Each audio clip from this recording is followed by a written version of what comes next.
is the new setup. Good morning, Boker Tov. Boker Tov. It's a new owl and a new laptop, and I think we got another new owl, or we're about to get. So Rabbi asked me to pass this QR code. If you know, as much as you can, donate $18 or more, it's all appreciated. So thank you. Right to the donation page and you. There. Nice. I'm not sure how I'm gonna hold the guitar and microphone. Are you sure? You need a headset. Yeah. You need a headset.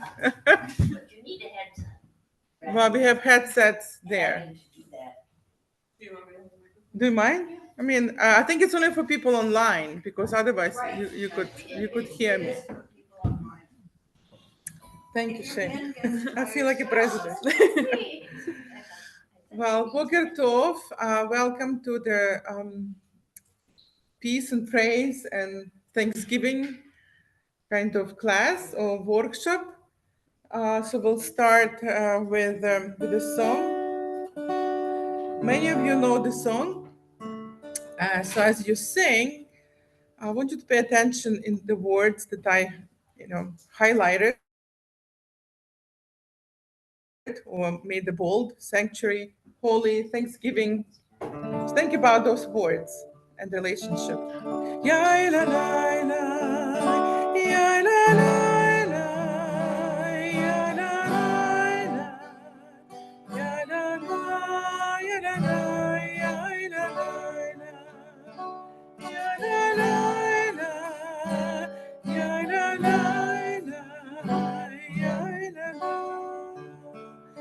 Let's try with the words.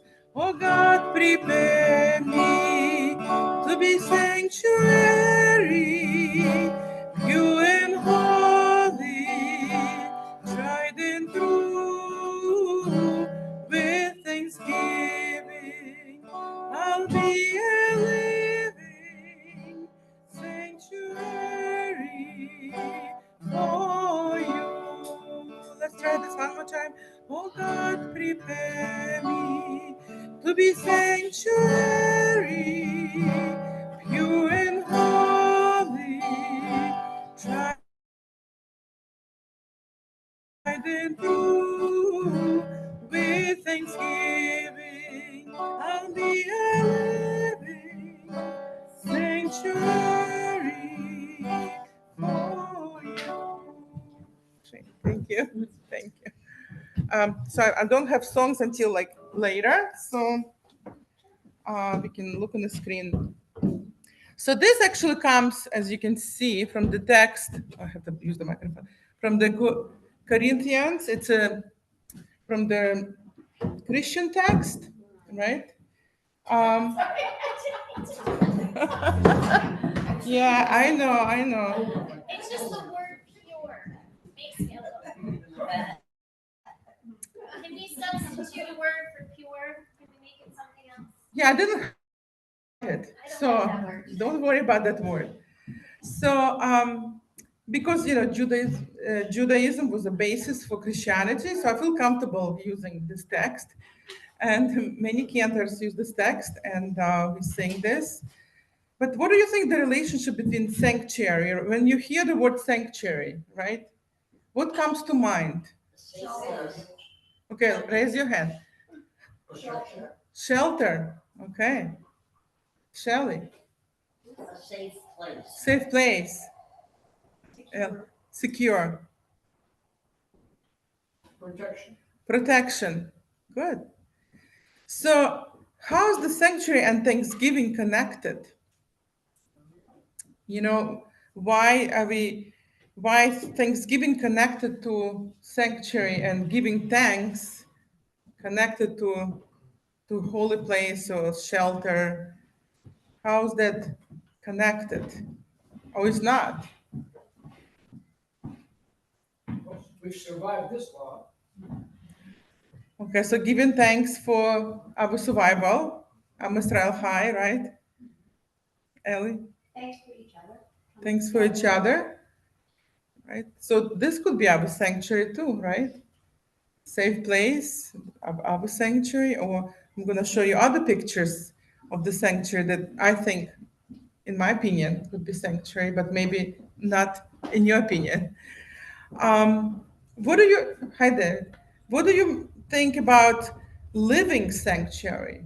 See, what does it mean? I'll be a living sanctuary. What that speaks to you? I think it's saying that we're the sanctuary, that it's not, we're the one, we're the shelter, we're the sanctuary, we're the ones who would be the safe place.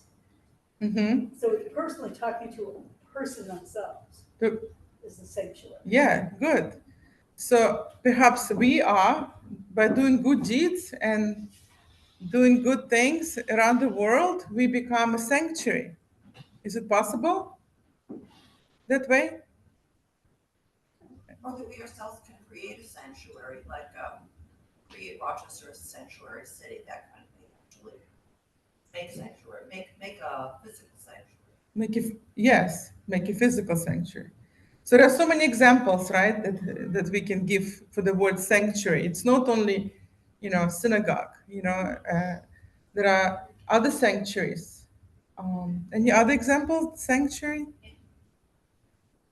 Sanctuaries, in nature, there are sanctuaries that are created.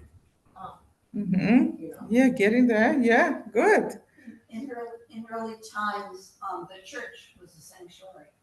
If you were accused of something, you could seek sanctuary in the church. Yes, shelter. Mm-hmm. Yeah, right, unless Yeah, good I point. can't let everybody. Laura? In the city, there are these signs that say this is a safe neighborhood place. You know, they have it at the library. Safe place, yes. Right. Yes. And I always think of that, how to be a person who gives off that signal to other people and how to make spaces feel that way to other people. When I see those signs, I often think sanctuary. Yes, like Laura, when you bring food to shelter, right? You're creating that sanctuary, that safe place. You're bringing comfort to people. So all of us could be a sanctuary.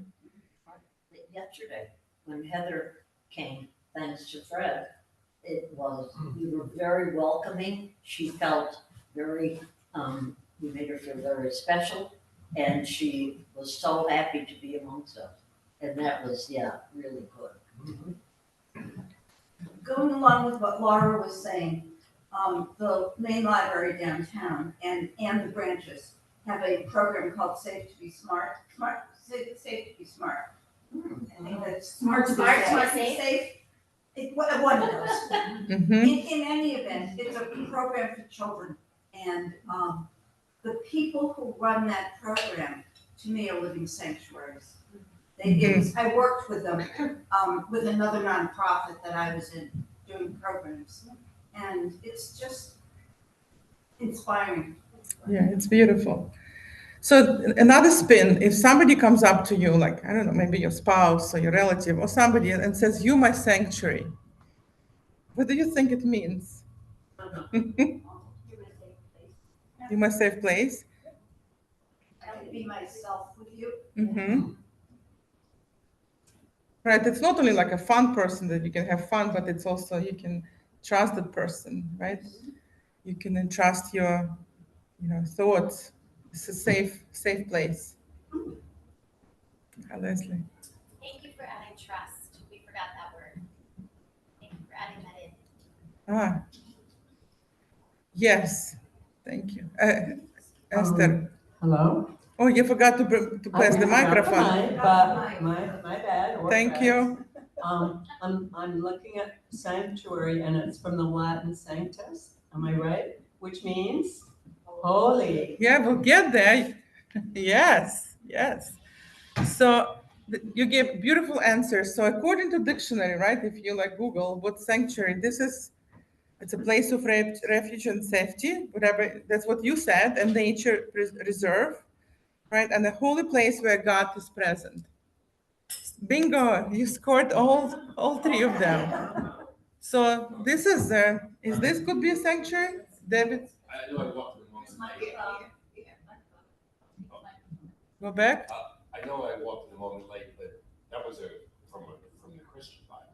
Right, from the Christian Bible. So is there a difference in interpretation? Well, I think I feel comfortable using the Christian text, right? Because mostly Christianity was built on Judaism. Do you think it's okay to use Christian text? Is there a difference between a sanctuary, a Jewish sanctuary, or a Christian sanctuary, or any person that it's a good question. Well, is it? It could be any sanctuary. We're talking about sanctuary in general, right? This was the sanctuary in general, right? We talked about all those categories. Let's see. A sanctuary is a place, a refuge of safety for anybody, right? Either you're Jewish or non-Jewish, right? A nature reserve could be for anybody. And a holy place where God present, well, that's different in different faiths. You know, a mikveh could be a sanctuary, and it's for men and women, and it gives people a sense of well-being to go into the water and be part of nature. So I think that's kind of important too. Yes, thank you, Shelley. So to answer your question, David, we started with the sanctuary definition in general, and now we're going to connect this to Thanksgiving. How is it connected to Thanksgiving in Judaism? So Esther just mentioned the word holy, so she jumped ahead, and that's what we're going to do. We're going to jump ahead. Sorry, Maxine, just go one more ahead. thing about sanctuary. I just think about our political times and how divided we are and how difficult it might be for either side of the political divide to create sanctuary for an opposing view. I think it's difficult. Yes, you're right. And hopefully in our temple, we provide this unity where people feel this is the sanctuary. This is where you can share your views and be understand and understand each other and support each other, even though our views are different. I really hope, and I think that's who we are. Yeah, we agree? I think we're The- working toward that. I think it's a pretty difficult skill. I think we all realize how important it is, but it is so hard. But programs like Resetting the Table and other things, the listening circles are working toward helping us become that kind of congregation, I think. Yes, yeah, we're striving towards perfect sanctuary. Laura? And I also think that there. Can you take the microphone? I can. I don't know where it is. Yeah, we just have to wait and pass mic. Is there anybody on Zoom?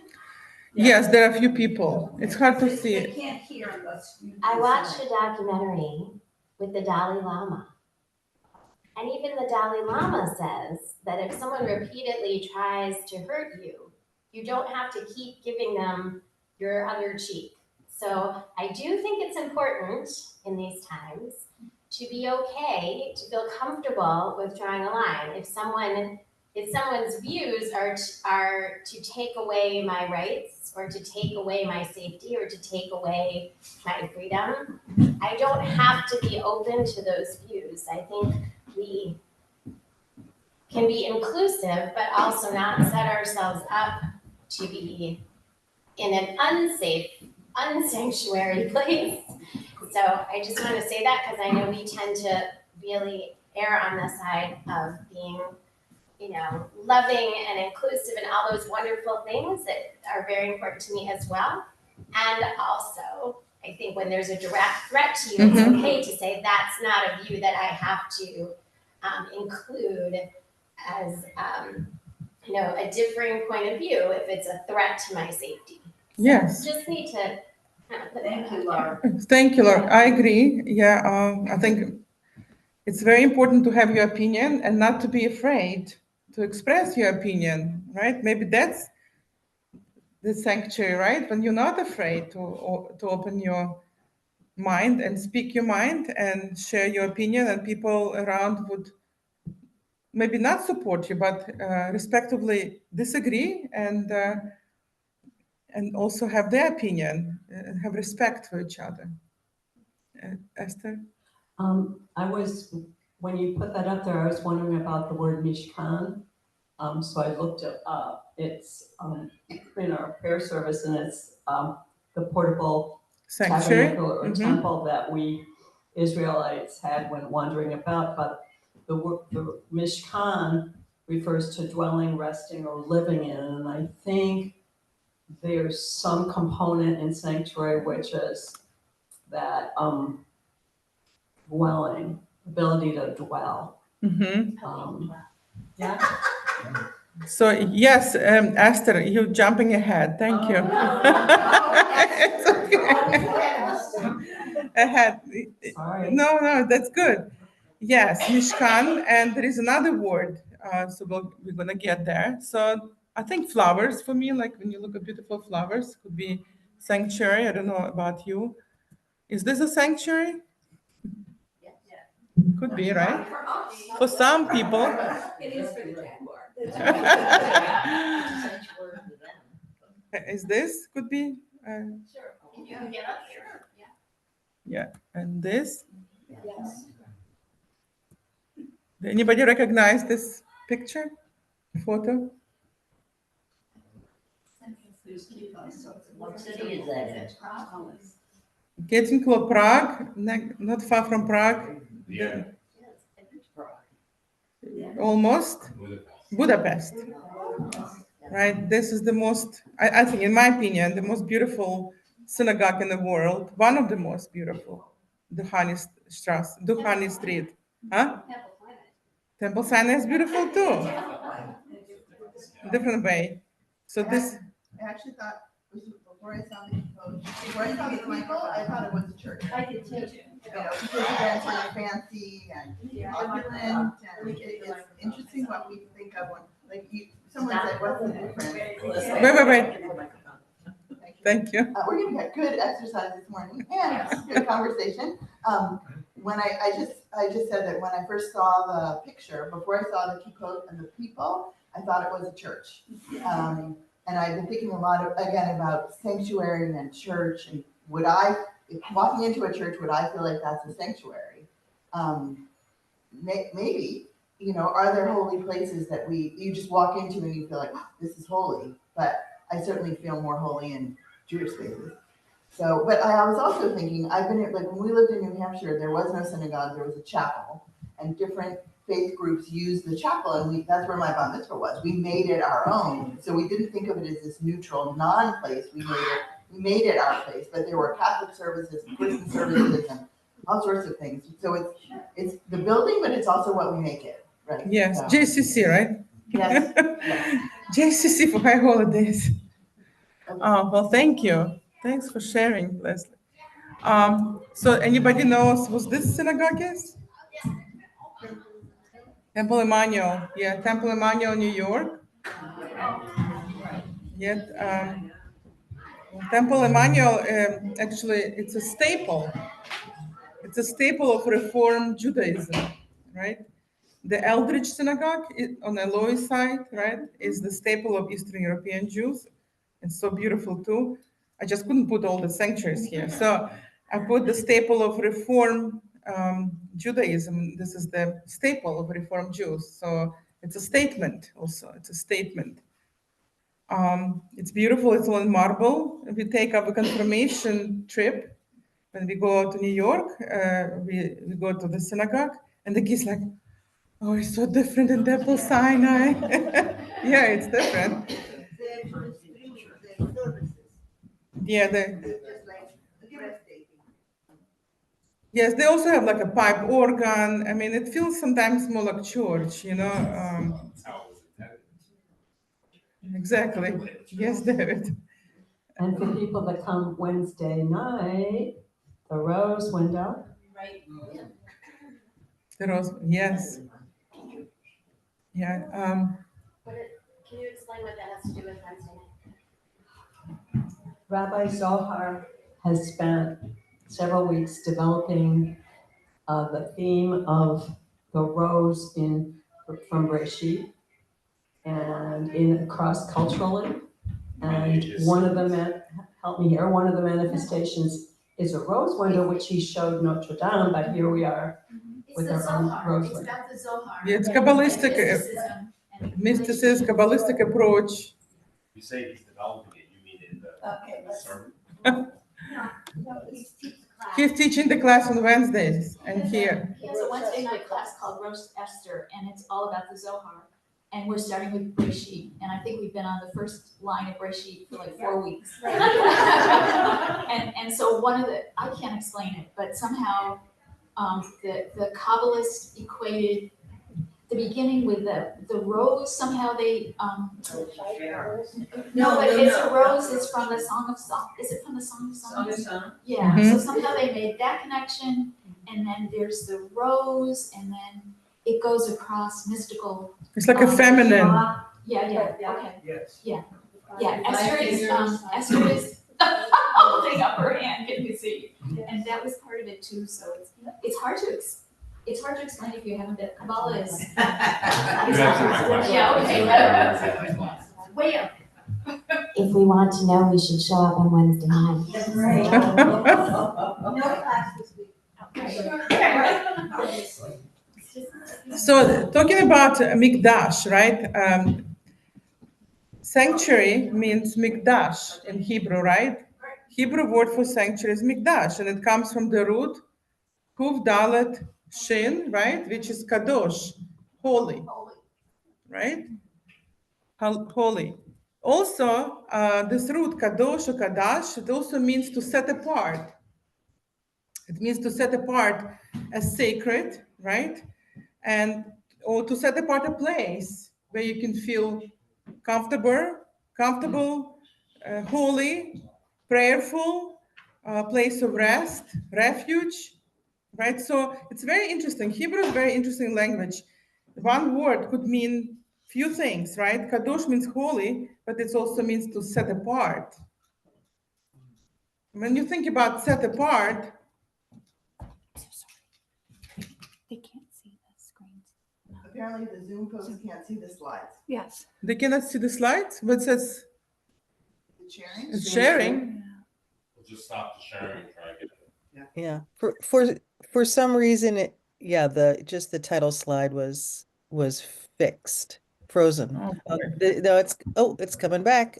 Thank you. It's coming back. Well, it's Well, not coming I back. see. Can you see now? Kadash? Can you see the blue screen says Kadosh? Not really. Ask her what she sees. What do you see? Um, Okay, let's see.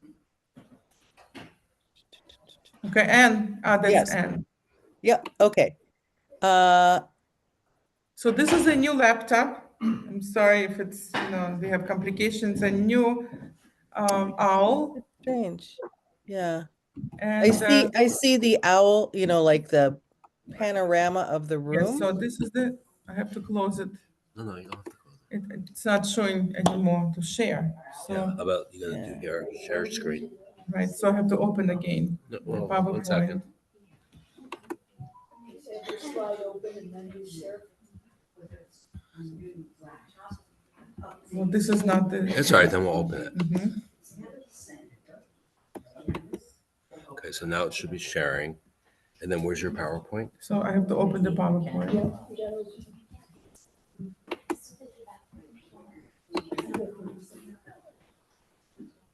So this, Okay, so No, don't say stop sharing. Can you see the screen now? It's all I see is white. this is what they're seeing. They're just seeing the room. We're and looking at the Cantor. camera, not the. Yeah. Oh, no. hold on, you have to stop sharing. No. Do you see right now? The No, PowerPoint? no. Oh, okay, I see the room. It's not this, it's the owl set up. Oh. Yeah, I see the owl set up. So what they're seeing, the feed is coming from the owl. So they're from Right, your so screen. this is what they wanna see, that's what I shared at the beginning. Can you see now? Yeah, I see the title slide. Okay. Okay, You're all set. all right. But how do I move this? It's not moving now. Bring up your PowerPoint. Click on the PowerPoint. This one? Okay, so when I move, it's moving. Do you see the blue slide? No, I see this slide that says, song sanctuary, oh God, prepare me to be a sanctuary. Yes. Okay, how about now? see it. Yep, blue slide, sanctuary, now flowers, I see flowers. Yeah. Okay, we got it, thank you, sorry. thank you. Thank you. Okay, well, so these are what we show. Thank you. Thank you. Okay, so we on this slide. Do you see the slide Mikdash? People online, do you see the slide Yes. Mikdash? Yes, Okay. yes, for sure. Yes. Yep, So now thank you. I have to sit like this now. So Mikdash, bless you, we figured out, right, that this is a root for Kodesh, right, to be holy, to be set apart. So can you give examples of the words that have this root, right? Kuf, Dalet, Shin, Mikvah. Right. No, that's good. No, the words that have the root Kodesh. So say it, let's take turns, raise hand. Thank you. Kedoshim, right? Kedoshim, where's it from? Beats me. Kedoshim is the Torah portion, right? From Leviticus. It's the whole chapters and chapters of Kedoshim, meaning explaining what does it mean to be holy. We're not going to go into it, right? Because there are so many different categories. What another word that has the root Kodesh? Kaddish that we say. Kaddish, right? Kaddish is the prayer we say for the morning. Does it have, why is it it's sanctifying, right? It's sanctifying what? Life. Life. There is nothing about death in that prayer, right? Kaddish. There is nothing saying about death. It's all about sanctifying life and thanking God for giving us life. It's kosher from the same. Kosher? No, David. It's one letter is different, but good guess. It's a weak guess. Okay. So Kedusha? Kedusha? What's Kedusha? It's a service. It's a prayer. It's the prayer in the middle. It- It separates, right? It's a prayer to not so much to separate. It's what part of the service is Kedusha? It's in the tefillah, right? It's after the Amida. Right, it's part of the Amidah, right? It comes Avot, Givurot, and then Kedusha, right? And Kedusha means, right? We're sanctifying Shabbat, right? We're sanctifying Shabbat, sanctity. We also say, right, Kadosh, Kadosh. We want to be, what do we do for Kadosh, Kadosh? We go up. Why do we go up? And get closer to God, right? So we also say we say Kiddusha almost every day, like Orthodox people who pray 3 times a day. They say Kiddusha 3 times a day, right? We here say on Shabbat.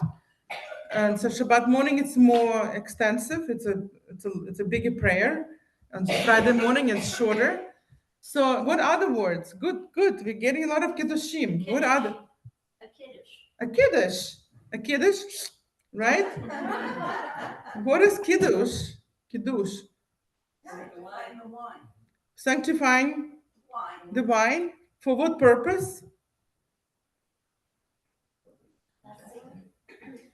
For holy purpose, to sanctify holidays, right? And Shabbat, right? We're sanctifying the wine to sanctify the Shabbat and holidays, right? With the Shalosh Regalim, 3 festivals.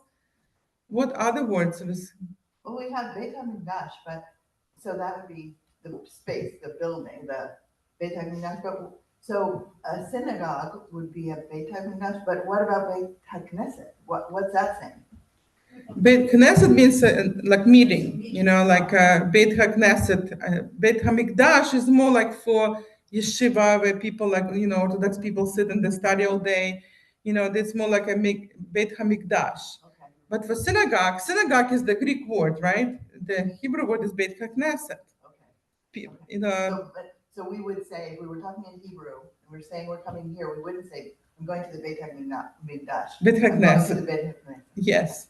This is kind of Beit HaMikdash here, because we study.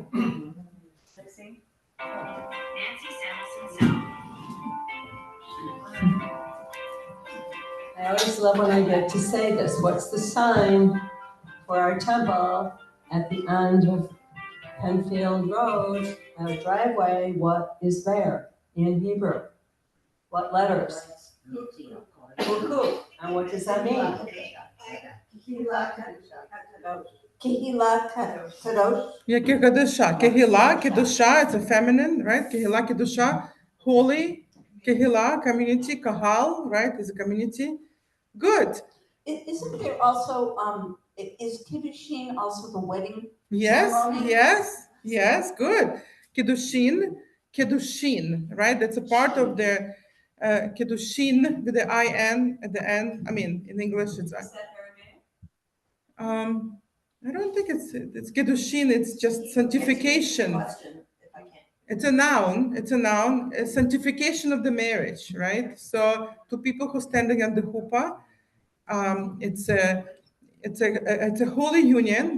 They hopefully, right, they will be creating a holy union, and that's why many rabbis and cantors encourage the couple not to have a cocktail hour, right, before the chuppah. So because you're supposed to be clear-minded, right? You have to have a clear mind when the guests are there, because they're witnessing kiddushin. All the people, all the guests are witnessing holy union, right? The holy ceremony. So that's why it's better not to be drunk. Drinking afterwards, not before the holy ceremony. Anybody else was coming up with kiddushin? So how about Hevra Kedusha? Oh, burial society. Right? Hevra Kedusha, anybody knows what Hevra Kedusha?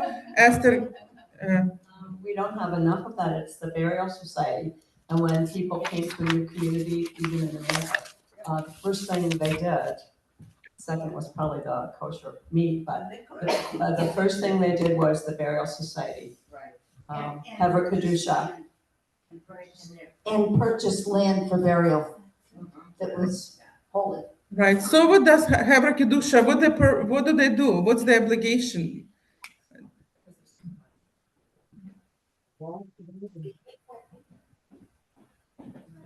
So Marilyn, We have Shelley. that in Rochester. In fact, I know women that are a part of the group, and they clean the body, they honor it, and they dress it properly, and they're very good Yes. people.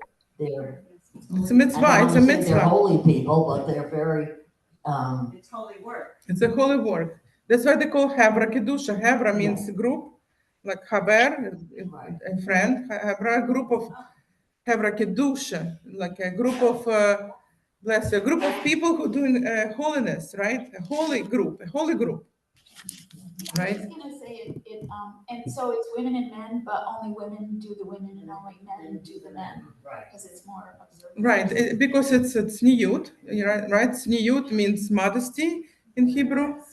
So, for obvious reasons. Ellie? Don't they also sit with the body until Yes. burial? Right, so by Jewish tradition, we're a little bit deviating from this, but it's okay. So, but in Jewish tradition, right, we're not supposed to leave the person who's dead alone, and we leave the person next to that person. The name is shomer. Shomer means to protect, to guard, to watch over. right? And actually, you're not supposed to leave by Jewish, it's a halakha, a Jewish law, you're not supposed to leave the dead person alone until the person in the ground, right? So many of you know that. I'm sorry that I'm repeating that.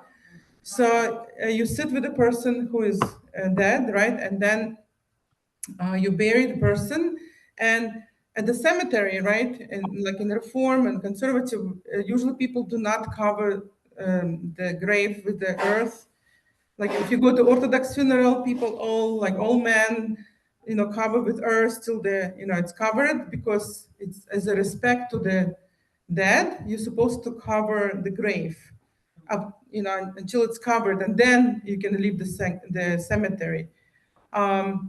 But like in a cemetery that we do funerals, we have a person called Shomer, same name, Shomer, maybe a different who was sitting with the body, but somebody else called Shomer, and he has to stay till the end, until the workers at the cemetery cover the earth with the earth, cover the grave, and then all the guests can leave. They don't have to stay and watch, because he's the witness, right? He's the Shomer. But why, when we leave the cemetery and before we enter a house, there's usually a bucket outside and we wash our hands? Is that because we're leaving spirits behind? Or we want to, I think it's separating the dead from the living. Does that make sense? Yes, well, good You question. always wash Right, your hands before you. right. Good question. I'm sorry that we are, deviating from gratitude. And to maybe put the next slide so we can. Okay, it's not moving. Why is it not moving? Because it's a computer. Right. Let me, I'm going to answer first Shelley's question, right? So even like growing up in Ukraine, right? My grandma always like washed hands after she left the cemetery. Of course, I didn't know why, and she didn't want to go into it. But when, I went to seminary, I started to learn about Judaism. So just in a short, it's cemetery considered to be impure, right? In Hebrew, it's called tuma. Like in your house, what's tuma? What's unclean? The bathroom, right? That's tuma. Also, like of course, by Orthodox religion, when a woman, menstruating, she is unclean, right? There are different levels of uncleanness, right? When the woman is menstruating, it's kind of up there, uncleanness, but tuma, the cemetery, it's all the way down. Anyway, in order to purify yourself, you wash your hands, okay, to become pure.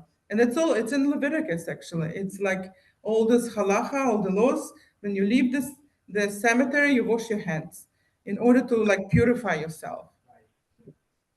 Same idea with the mikvah. With the mikvah, exactly. Like the woman, let's say she has menstruation for 5 days, then she has to wait 7 clean days, and then after 7 clean days, she goes to mikvah and she purifies. So how many days is it? 5 plus 7, 5 of of the menstruation and 7 the pure days. 7, creation, but also it brings her to the point of ovulation, right? It's all about procreation. All right, so we really deviated. So I don't know how to move the slide. I was just going to take a moment since Yes. this is feeling like a sanctuary, a safe space. I'm going to say something out loud that I have not said out loud to anyone before. Oh boy. So my mom passed in December of 2020, which was during the pandemic, and she was in a nursing home. And one of the many, many, many injustices about her journey and her illness and her death, I think about the fact that she was left alone because she was in a COVID positive space. And I visited her in a hazmat suit the day before, but I think about that she was just all alone. So this is making me think of that. And I'm finally at a place that I'm allowing myself to have all the sadness and anger on her behalf about the injustices, although I keep making the caveat that I'm not directing it at anyone because I am so full of gratitude that anyone showed up to that job during the pandemic before there were vaccinations. The fact that people showed up is extraordinary to me, and those are holy people to me. So I'm not directing it towards a person or a place, but I am feeling that sadness and anger at this point, and I'm saying it out loud in this safe space. We appreciate that. I'm sorry. So, so we talk about holiness, right? Now we're talking about gratitude, right? So, what's gratitude like? What? Give an explanation or your opinion.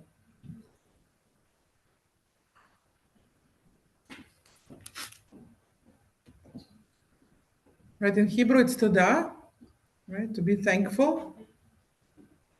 Leslie, if you want to tell us what's gratitude, in your opinion? So for me, it's recognizing and being grateful, right? So I kept on and off this gratitude journal, and it makes you, I'm still a little emotional from Laura's sharing, but so the gratitude journal for me was making me recognize and appreciate things that otherwise I would take for granted. And then it also, there's studies on these, like it makes you see things differently. And so so for me, it wasn't just when I was writing them, it was all through the day. Like, oh, I'm gonna write that down. You know, you see things differently and it boosts you up.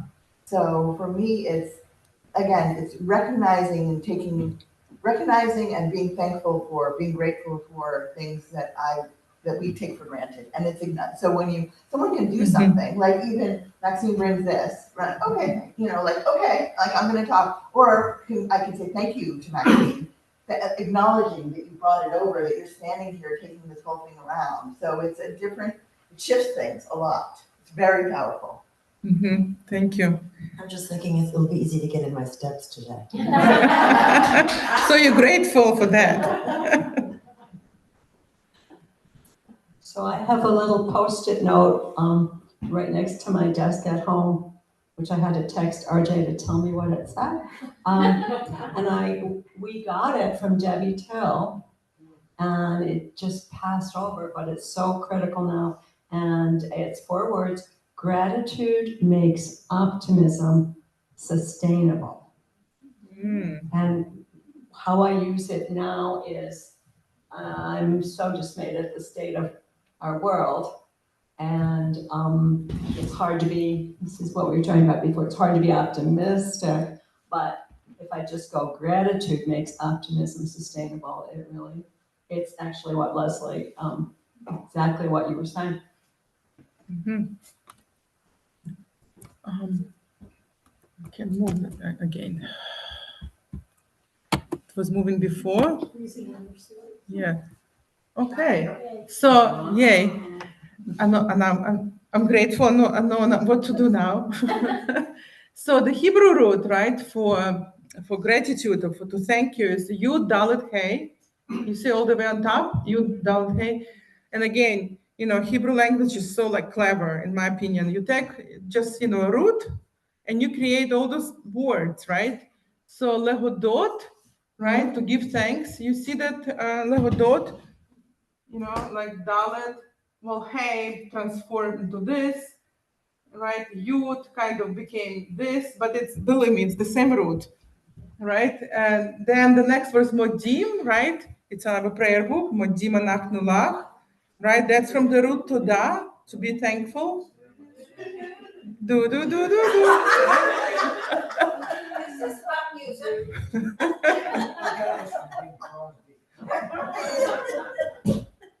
I'll tell Rabbi Zohar. Then hoda'ah, right? Hoda'ah is the same root, thanksgiving, right? Modeh, I'm thankful.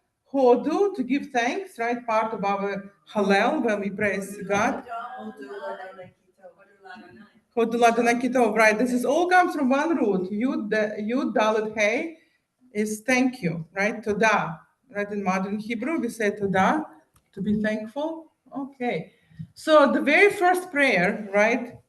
When we wake up, when when in Judaism, right? So this, I just want to show you how in Judaism, Thanksgiving is like on the top shelf, right? The first prayer when we get up in the morning, or when observant Jews get up, they say Mode ani lefanecha, Melech Chai v'Kayam, right? You know the song, right? Mode ani lefanecha, Melech Chai v'Kayam, Shezarta b'nishmati behemla, Rabba emunatecha, Rabba emunatecha. Right, so Jeff Clapper wrote this tune. Of course, there are so many tunes, Modani, because a lot of composers were attracted to this, Thanksgiving prayer. And this is, what is it? We thank God, right? When we get up in the morning, and it's, bless you, this is the first prayer that comes out. The first words that come out from our mouths in the morning is Thanksgiving, right? Thankful. So mode, right? You see mode, and if you are a man, you say mode, and if you're a woman, you say moda. And in English, obviously, there is no, feminine or feminine or masculine. So it says I give thanks, right?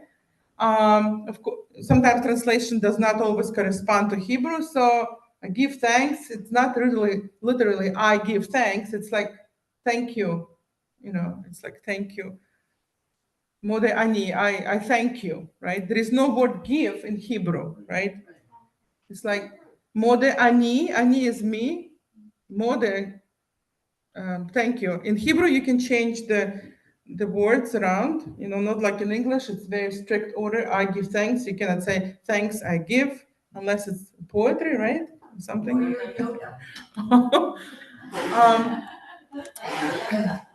Here's the interesting facts, right?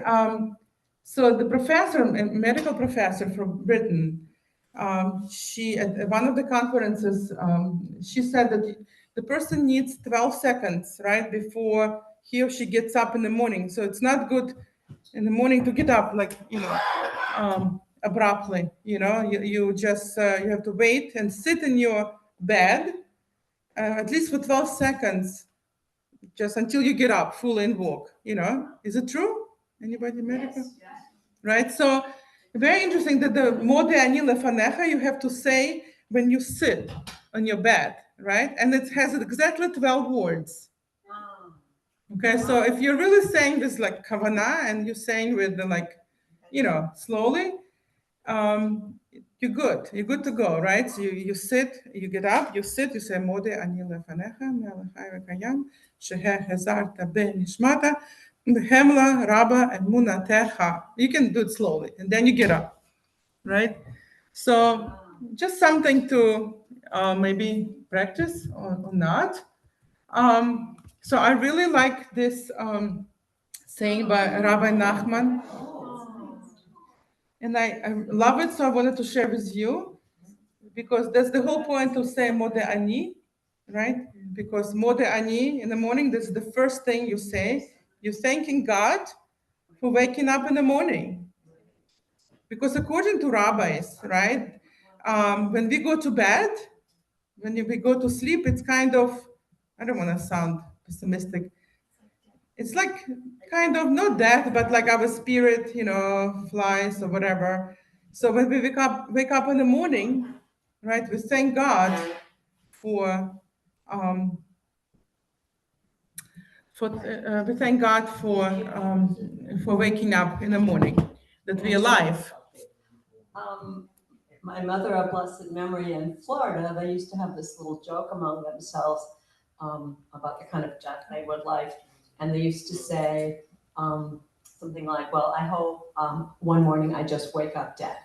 And it was funny because it was actually the inverse of this,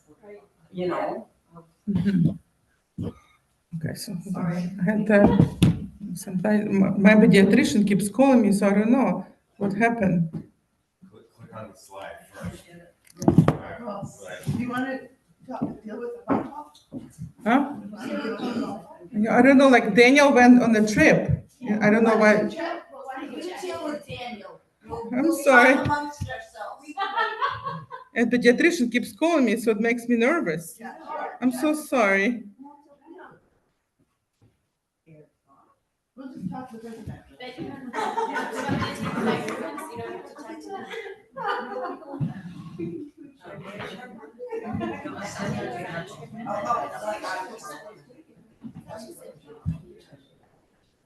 I'm sorry. Just give me a second. So hi, just keep calling me.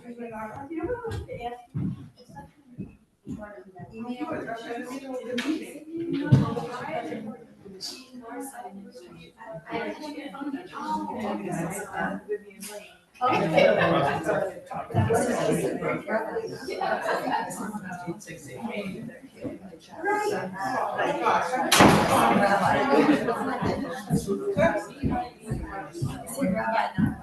apologize. Everything is fine. Thank God. Don't apologize, you're checking on yourself. Okay, so this is actually goes back to what Leslie was saying. Okay, she was jumping ahead, very smart. She was saying about not to take things for granted, right?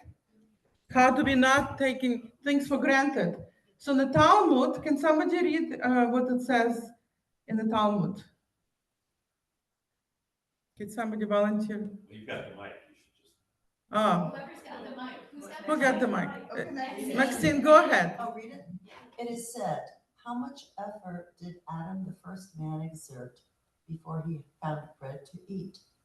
He plowed, sowed, reaped, sheaved, threshed, winnowed in the wind, separated the grain from the chaff, ground the grain into flour, sifted, kneaded, and baked, and only thereafter he ate.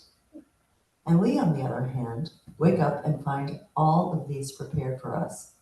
Human society employs a division of labor, and each individual benefits from the service of the entire world. Okay, thank you. Berachot 58. Yeah, that's from the Talmud. Yeah. Well, this is very obvious, right? We don't have to discuss this text, but can you give maybe examples of, benefits that we benefit from and from the work of others? I drove here today, so someone made my car and made the road. Okay. Medical advances. Mm-hmm. Thank you. The clothing that we wear. The clothing, yes, Anne. Yes, thank you, Anne. The clothing. I was thinking about them. This is the first thing that I thought about, the clothing. When I read this text. I just think the food thing. So the farm workers that pick all the food, and so it is really some of the hardest and most dangerous work. And I think we don't think about them at all. They're not paid well. They're so dangerous. And again, and there are lots. I used to live in Texas, where many people live. There are a lot in New York, right? And there. I have to say, they are in many cases invisible. They're not invisible. They're people, but we don't see them. They're in terms of where they live, in terms of how they are living.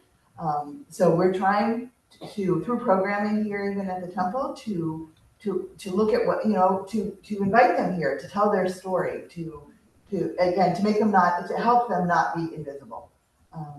So that's huge. But who's picking the apples that we eat? Mm-hmm. Right? Yes. Yes.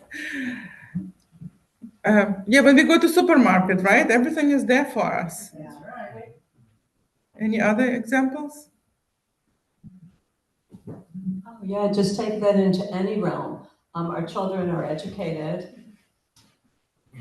by society. Our health is, not all homeschooled. Our health is not cared for by our mom or whatever, or shaman, but by the healthcare system. Our policing, all social systems are that. Right. So yeah, we have, so much to be grateful for, right? So much to be grateful for, because many centuries ago, right, people had to, make their own clothes. They have to grow their own food. So much to be grateful. So this is another text from Deuteronomy. And this is very interesting. Again, the translation doesn't always translate the English, the Hebrew. So, ve'achalta, ve'savata, uverachta, right? Et Adonai Elohecha al haaretz hatova, asher natan lach. In English, when you have eaten your fill, give thanks to Adonai, your God, for the good land which has given you, right? So this is from Deuteronomy. This is from Torah. So this is just want to point out again that to be thankful and grateful, it's right in in Judaism in the first place, one of the up there. But very interesting that the word see in yellow, verachta, right?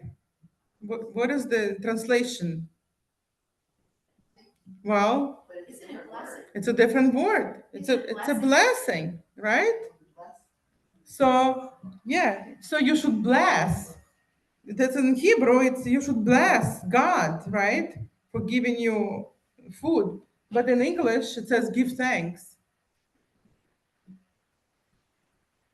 So how is it connected? Give thanks and bless. Why you bless something, that means you're grateful, right? So even go further, right? The blessing for Kiddush or any blessing, it always starts with the same formula. Baruch atah Adonai Eloheinu melech haolam, right? Borei pri hagafen. It starts with Baruch, means be blessed. Baruch means blessed. Blessed are you, right? Again, why are we saying Kiddush? I mean, because we're sanctifying, right? But also we're giving thanks. Because if you go further, right, in Judaism, Jewish people say the blessing before everything, before they eat, right? They say for bread, hamotzi, right? They say for fruit, for vegetables. And every time a Jew puts something in the mouth, they say the blessing. They do it very quickly, right? So why the blessing the food or the thankful? Or both? And the word is used baruch, right? It's not todah. It's Baruch, which means blessed. Todah means thank you. It just occurred to me, like active and passive, that being thankful is like receiving, but giving blessing is more like giving. So there seems to be a different energy there of active and passive energy. Not that passive is always negative, I'm just saying that it is a difference. If you say you are blessing something, you are taking an action. I don't know, it just struck me. Yeah, I don't know also. For I mean, whatever this that's is worth. like, it's up to discussion. I don't know the right answer. I have my opinion, but I don't know the right answer. Why, if you're thinking, thankful for food or anything you put in your mouth, you say blessed. You don't say todah, todah. You say blessed. Maybe it's also. Fred, microphone? Sorry. I'm playing down on the chat. I'm sitting next to the microphone. I was gonna say, I can't answer for the Hebrew, but this formulation is like saying, is a recognition that you are blessed. That is, Adonai, you are blessed. And that's part of that is an expression of thanks, but indirect sort of. Marilyn? So also, since we are in partnership with God. Okay. Not that I yelled long enough. So if we are in partnership with God, then we just don't take the passive thank you, but we have a responsibility to bless God as God has blessed us, I guess. Good. Well, good ideas. Maxine? I've never understood what it means to bless God. What does that mean? I think if God gives us blessings, I can understand that God blesses us. But what is it when we bless God? That's never quite made sense to me. So this is a good question. Maybe blessing means thanksgiving, right? Maybe when you say blessed are you Adonai for giving us bread, thank you, God, for giving us bread.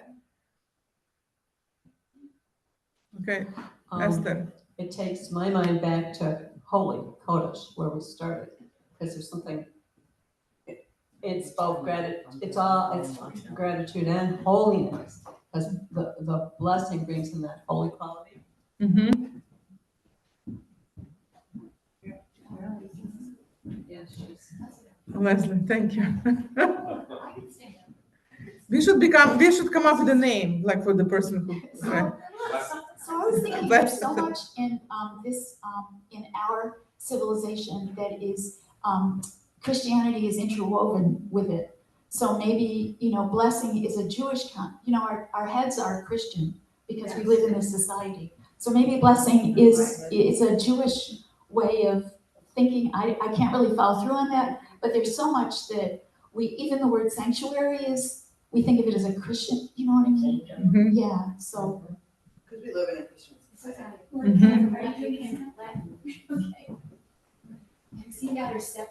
Okay, Marsha. I'm also thinking two thoughts. One is Birkat Hamazon. Yeah, it's coming up. Yeah. Oh, okay. But the whole idea of blessing God when we eat or when we do something, and to me says we don't exist in a vacuum.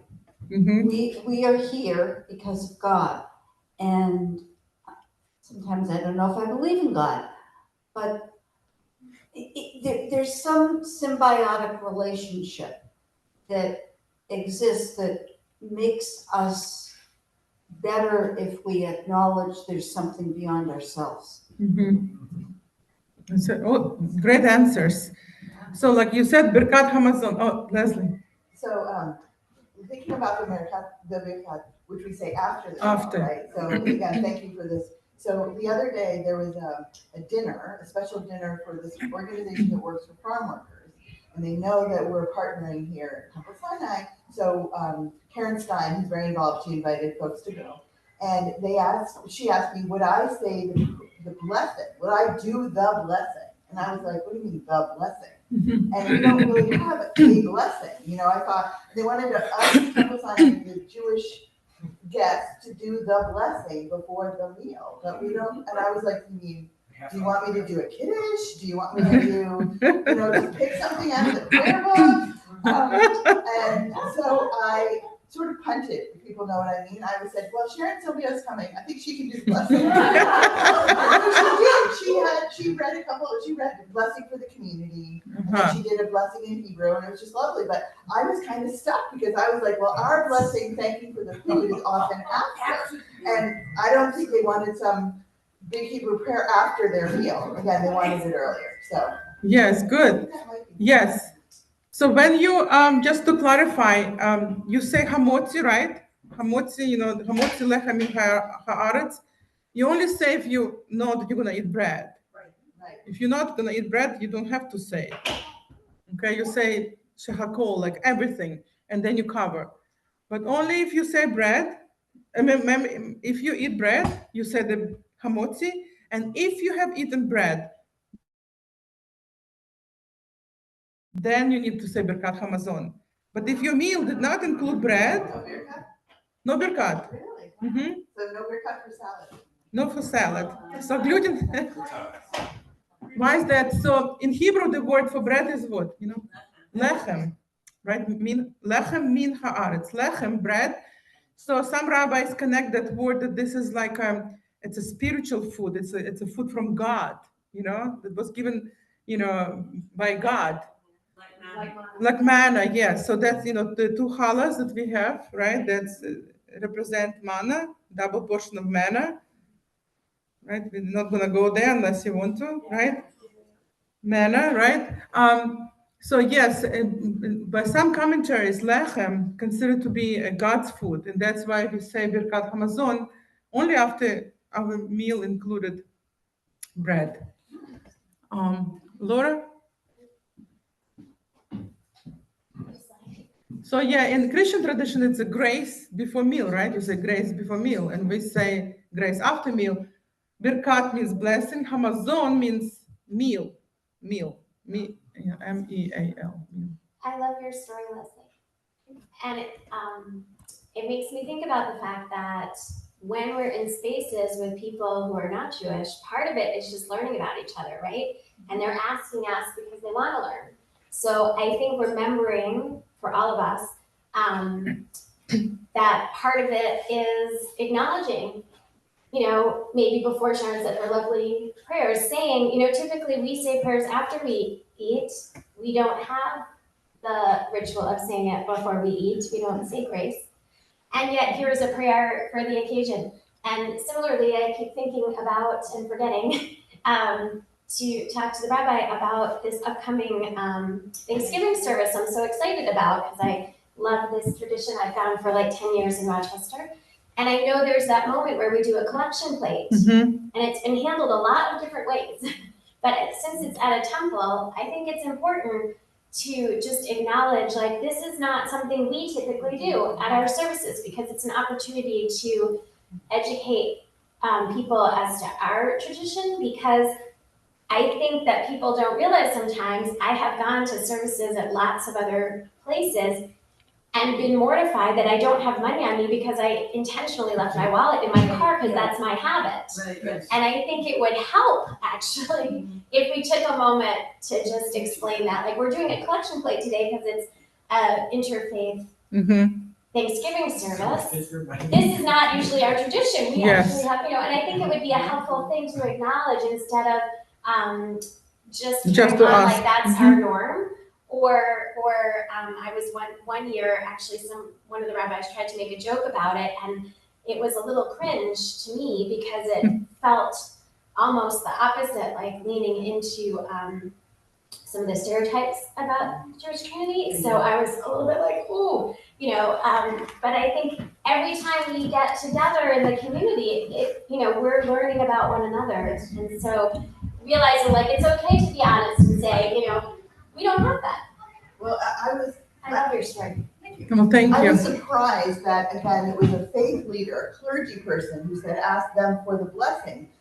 I thought clergy kind of sometimes learn about other religions, like that's part of the training. Yes, they do. So knowing that we don't do like grace before meals, you see, I just remember that like in TV shows and the movies, right, when they hold hands and they do grace, but we don't do that. But usually, anyway. No, she did a good job, Sharon. She did a very good job. But you're right, we could have used it as a teaching.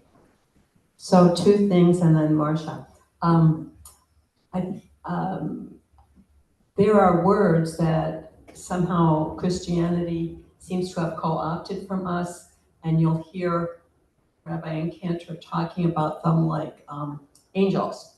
We have angel malachim, but when we think angels, we think, oh, Christian. Another word might be grace, and I'm not sure what the Hebrew word is, but it's not grace, but we have a concept of grace. So I think we have to be careful that's why the Hebrew is so important, to retrieve our concepts. And the second point, Rabbi Garraway, who's coming here, is actually, I'm sure, going to be a source of information about how all this developed, all of his talks. Thanks for the plug. Thank you. Yes, everybody sign up for Garraway. Josh Garraway and my older son Adam were in the same confirmation class. And Rabbi Katz told all the parents in front of all their guests at the ceremony of confirmation was the worst group of boys he ever had to deal with.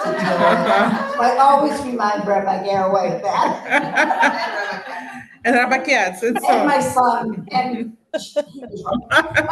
Yeah, it's so Rabbi Katz. I Googled the Hebrew word lechem, and instead of anything Hebrew, it came up with a Christian site, and it cites the fact that Adam was, when Adam was expelled from the Garden of Eden, he was told that he would have to eat bread until he died. But then it went on to say that Jesus is the bread of life. Oy.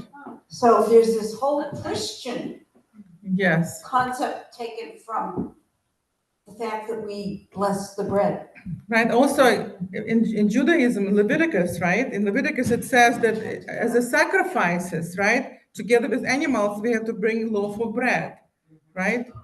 So that's another reason why bread is kind of a holy food. So I was thinking maybe we can break out with a song. Anybody knows this song by Debbie Friedman, Hodu, right? Everybody knows what Hodu means now, right? So when we have Hallel, like during the three festivals, Sukkot, Pesach, Shavuot, we sing Hallel, praising God, and we say thank you, right? So Hodu Ladonai Ki Tov Ki Leolam Hasdo Ki Leolam Hasdo. And then the same melody, the second line. Yom Marna, Yisrael, Ki leolam hasdo, Ki leolam hasdo. Same melody. Yom Runa,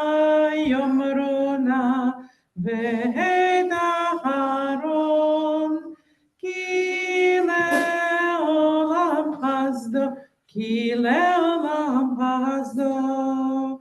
Yom Runa Yirere Adonai Ki leolam hasdo Ki leolam hasdo. So just to point out that our liturgy, right, it's all about, especially on Shabbat, all the Psalms, it's all about giving thanks and praising God. So this is going back to, I don't know how far do you go in the class. I still have some slides. Usually stop now. Hands now. I have no kids. It was over. 2 minutes? Rabbi has something else going 10 on. minutes ago. it was supposed Aren't to they be. on a hike? I think they're on a hike. But they have other stuff in this That's room. okay. So this is something, so we don't have to go to the text. I mean, we could just mention that in Leviticus, right, there is this, what happened in the first and second temple, right? People gave sacrifices, right? It was form of praying. And a lot of sacrifices were giving different, for different reasons. If you sin, if you, want to repent or purify. But then one of the sacrifices was Zebach Shalamim. Shalamim reminds you of what shalom, which means peace, but also means to be complete, wholeness. So this was not a mandatory offering. It was out of your heart. Zevach Shalamim, you offer your best, goat, right? Where you thank God. It's a Thanksgiving offering, right? It's the Thanksgiving offering. So after the destruction of the first temple and the second temple, we don't do sacrifices anymore, right? Why? Because it's a sign of mourning, right? Because of the sign of mourning, we do not do sacrifices anymore. So instead, our prayers became our sacrifices. And some of the prayers are very ancient. They date back all the way after the second temple. And we have Modim prayer and Shalom prayer, Sim Shalom. It all comes from the original source, the sacrifices that we were giving, Zevach Shalamim, to thank God. So we don't have to go. I know I was gonna play this song, but like if you have to finish. This is a Todah song, like a thank you song. And if you listen, there is a list of thank yous. And I was gonna ask you if you can add to the thank you list. Can you see the words?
You know that word now.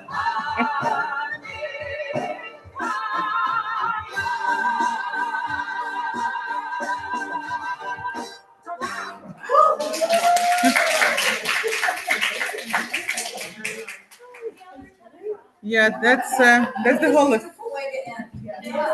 Well, thank you. And Thank just you. One more plug for the Thanksgiving service.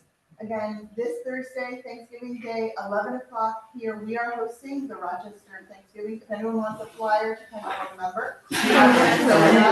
What? Bring your friends and Bring your neighbors. friends and neighbors, generally and from other faith traditions. So if you'd like a flyer, we have them. And a plug for the scholar in residence because of things that we've talking about, Jews and Christianity. Yes. And Josh, you're away December 13th through 15th, don't forget. It's free. Contributions are appreciated by non-citizens. And make sure you do sign, if you're coming, sign up, so that they should be able to. Food, yeah, you must register. And hold on. I just Hold want on, guys. There is a wait. There is Anne Leonard. She wants to say something. Hold on. I just wanted to thank you very much, Cantor Braun. This was a wonderful session. And I don't know if anybody went to the book session toward the end of the book fair where Peter Lovenheim spoke and presented his book Gift Shop of Gratitude. And I think I don't know if anybody else had the chance to see it or anything like that, but it really is a lovely opportunity for journaling relative to gratitude. Wow. So I wanted to thank you very much. Thank you. Yeah. Thank you. It goes along with our. Thank you.